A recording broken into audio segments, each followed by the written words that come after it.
এই জন্য আজকে এই মাহফিলে পরিষ্কার ভাবে বলি, এই পৃথিবীতে শাসন আসবে কয়টা? পাঁচটার প্রথমটার নাম কি? নবুয়তের পরে শাসনটার নাম কি?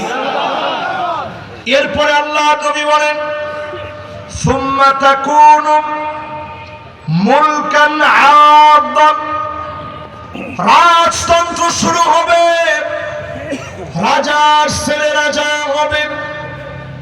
হয়েছিল না?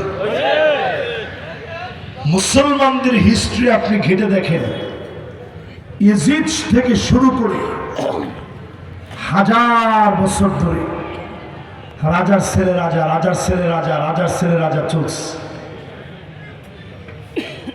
একজন এখন বলতেছে ফির সাহেবের ছেলে ফির সাহেব। আমাদের দেশের ফির সাহেবরা দেশে শাসন করছেন না। ফির সাহেবের ছেলে ফির সাহেবটা আমরা নিজেরা বানাইছি। ওই দিন এক মাহফিলের মধ্যে আমি গেছি, পরে বলতেছে পীর কিবলা একটু পরে ইনশাআল্লাহ বয়ান রাখবে। আমি চিন্তা করলাম এতদিনে আমাদের মধ্যে শুধু পীর হওয়াটা বাকি ছিল, কোন পীরের বিরোধিতা আমরা করছি না।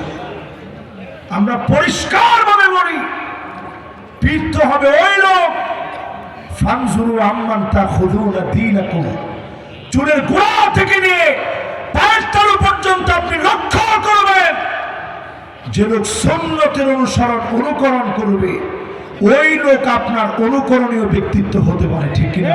ঠিক। এবার 1 নাম্বার, 2 নাম্বার, 3 নাম্বারের মধ্যে আমরা আছি। এই জমিনের ভিতরে 3 নাম্বার শাসন আসবে, রাজার ছেলে রাজা। এরপরে আল্লাহর হাবিব বলেন সুম্মা ইয়ারফাউহুল্লাহ, আল্লাহ পাক উঠায় নেবেন। রাজার ছেলেদের নেতৃত্ব চলবে না। উমাইয়াদের পতন হয়েছে, আব্বাসীদের পতন হয়েছে, অটোমান সম্রাটদের পতন হয়েছে। ইউরোপে শত শত বছরের ইতিহাস, সেই ইতিহাসের পতন ঘটেছে।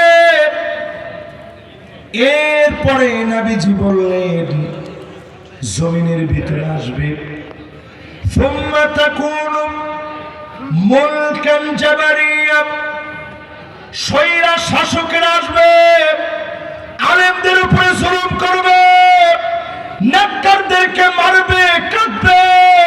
এই জালেমদেরকে টেনে হিসেবে যিনি নামায় দিবেন তিনি কে? আল্লাহ। বুঝিনি? জোরে কোন হয়েছে? তাহলে 1 নাম্বার, 2 নাম্বার, 3 নাম্বার, 4 নাম্বার সবগুলা শেষ। সবগুলা কি বলেন তো? 1 নাম্বারটা কি? লিল্লাহে তাকবীর, আল্লাহু আকবার। 2 নাম্বারটা কি? এই ওয়াজের মধ্যে এসে এরকম একটু পড়া মুখস্থ করে নিয়ে যায়। 3 নাম্বারটা কি? চলছে না। এরপরে 4 নাম্বারটা কি?